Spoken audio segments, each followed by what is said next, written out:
Okay, so here's something that nobody tells women over 40. When you finally start choosing yourself after decades of choosing everyone else, it doesn't feel like freedom. It feels like you're breaking a rule you didn't even know you agreed to. The guilt hits first. Then the what will people think spiral. Then that voice, maybe it sounds like your mother, maybe an old boss, maybe that friend who always has an opinion whispers, who do you think you are? And if you're not prepared for that moment, that's exactly where most women quit. You retreat back to the old version, the safe version, the version everyone recognized and understood.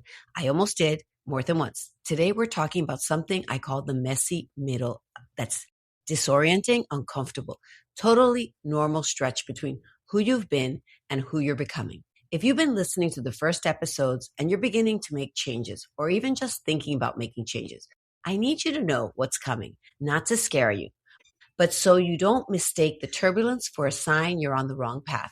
You're not doing it wrong. You're not selfish. You're not late. You're just in the middle. Welcome to the Joy Shift. I'm Kylie Suarez. Let's get into it. By the end of this episode, you'll understand why choosing yourself in midlife can feel so emotionally messy, how to tell whether you're following fear or your future, and the 5 grounded mindset shifts that will help you stay steady through the most transformational phase of your life. Okay, so let me tell you a story I don't share often. When I wrote my first romance novel at 52 during the pandemic, I didn't tell anyone for almost a year. A year. I wrote an entire book. I published it under a pen name, and I kept it secret from basically everyone in my life. Why? Because choosing myself felt indulgent, like I was being too much. For decades, I was the responsible one, the CPA, the bookkeeper for my husband's urology practice, the woman who kept everything running smoothly. I was the dependable one, the glue, the calm in the chaos. And suddenly I was writing love stories, pursuing something that had nothing to do with anyone else's needs. It felt frivolous, irresponsible, like I was abandoning my post. And here's the thing I've learned working with midlife women, that feeling is universal. You spend 20, 30, 40 years having your worth measured by how well you served others, by how reliable, selfless, accommodating, or steady you are. Your identity becomes a collection of roles: the fixer, the caregiver, the achiever, the emotional load bearer. So when you suddenly say, I want something that's mine, every old identity contract gets activated. We talked in episode 1 about the permission trap, how no one taught you how to want something for yourself. And in episode 3, we unearthed the parts of you that got buried under decades of responsibility. But here's what I didn't tell you. When you start reclaiming those parts, when you start saying yes to yourself, your whole system freaks out. Not because you're doing something wrong, but because you're doing something unfamiliar. And your brain, it cannot tell the difference between unfamiliar and unsafe. This isn't selfishness. This is identity shedding, one of the most powerful phases of reinvention. You're not breaking a rule, you're rewriting your life. Here's what midlife women misunderstand, because truly no one ever taught us this. The messy middle is not a sign you're on the wrong path. It's the only path. Let me break down why this season feels so disorienting. First, your old identity doesn't fit anymore, but your new one isn't built yet. If you're standing in what I call the hallway of becoming, where the old room behind you no longer fits and the new room ahead of you isn't furnished yet, you are not broken, you are evolving. When I finally told people about my writing, I stopped being Kylie the CPA, but I didn't yet have language for who I was becoming. And for a while, I felt like I was floating, like the ground under me had shifted. That feeling is normal. It means you're actually changing, not just thinking about changing. Second, you're grieving old versions of yourself, even the ones you're outgrowing. Grief and growth often walk together. You can't be excited about who you're becoming and sad about the years you spent being someone else. Both are true. Both are human. You're waiting for permission that will never come. There is no midlife fairy godmother who taps you on the shoulder and says, okay, now you're allowed to want something. You choose yourself. You grant your own permission. And that feels terrifying. If you've spent your whole life earning approval instead of giving it. And fourth, your brain is wired to protect, not expand. Risk, even the emotional risk of wanting more, activates the nervous system.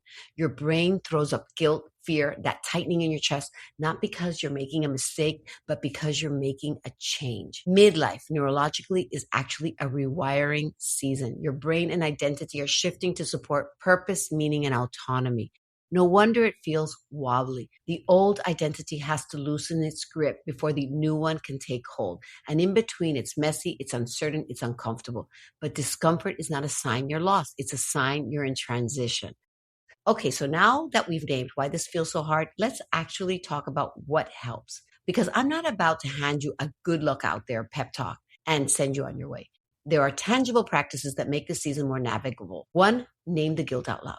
When that wave of this feels wrong hits, say yes, literally out loud. This feels wrong because it's unfamiliar, not because it's wrong. Awareness dissolves shame.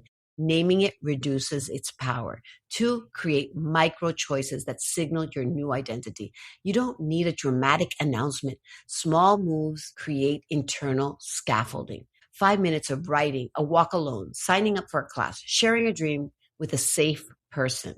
When I started writing, I didn't announce I was becoming an author. I just wrote quietly, consistently. Lower the stakes. Nothing is permanent. You're experimenting. Three, expect resistance from others and from yourself and don't interpret it. When you change, people around you may feel unsettled. You're not choosing against them. You're choosing for you. And here's the line I need you to hear.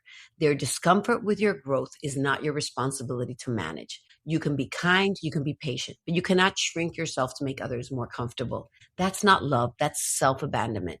Four, borrow belief until yours grows. You don't have to fully believe in your new chapter yet. You just need enough borrowed belief to make the next step. Borrow it from a friend, a book, a mentor, a coach. Borrow it from this podcast. Hi, that's what I'm here for. Find your witnesses, the people who can hold the vision with you when you feel shaky. Five, celebrate the micro wins. In the middle, progress feels like chaos. Did you say no when you used to automatically say yes? Win. Did you spend an hour on something just for you? Win. Did you hear that? Who do you think you are voice and keep going? Huge win. These aren't small. These are the building blocks of a new identity. These are your messy middle anchors. I want to leave you with something important. The messy middle has another side. I know it doesn't feel that way when you're in it. It feels endless, like you'll be wobbly forever. You won't. Slowly, then all at once, the new way of being becomes normal. The guilt quiets, the identity settles, the people who matter adjust. And one day you realize, oh, this is who I am now. And it feels right. I'm not who I was 5 years ago, the woman who hid her writing because choosing herself felt indulgent, like wanting something of her own made her too much. I still feel echoes of the old version sometimes, but I don't live from that version anymore. And that's what's waiting for you. No perfection, but presence. A life where you're in it fully unapologetically. That's the joy shift. If you're in the messy middle right now, feeling the guilt, the wobble, the resistance, I want you to hear me. This discomfort means your life is expanding. It means your story is shifting. It means the second act you've been craving is already unfolding. You're not doing it wrong. You're doing it. Here's your practice for the week. Notice one moment where that who do you think you are voice tries to pull you back. Pause, acknowledge it, say, I'll see you, but you don't get to drive. And I'll take the next exit. Take the next small step anyway. That's it. That's the whole practice. And now 3 tiny favors. Ones I don't ask lightly because your time is precious. First, if this episode resonated, share it with one woman who's in her own messy middle, one woman who needs to know she's not alone. Second, if the joy shift has meant something to you, take 30 seconds to leave a review. It helps other women find this show when they need it most. Third, hit follow or subscribe so you don't miss what's coming. We're going deeper into practical rebellion, reclaiming your time, and building a life that fits who you're becoming. If you missed episode 1 on the permission trap or episode 3 on rediscovering your original self, cue those up next. They'll anchor this work beautifully. Thank you for being here. Thank you for listening. And thank you for choosing yourself, even when it feels like too much, especially when it feels like too much. I'll see you next week.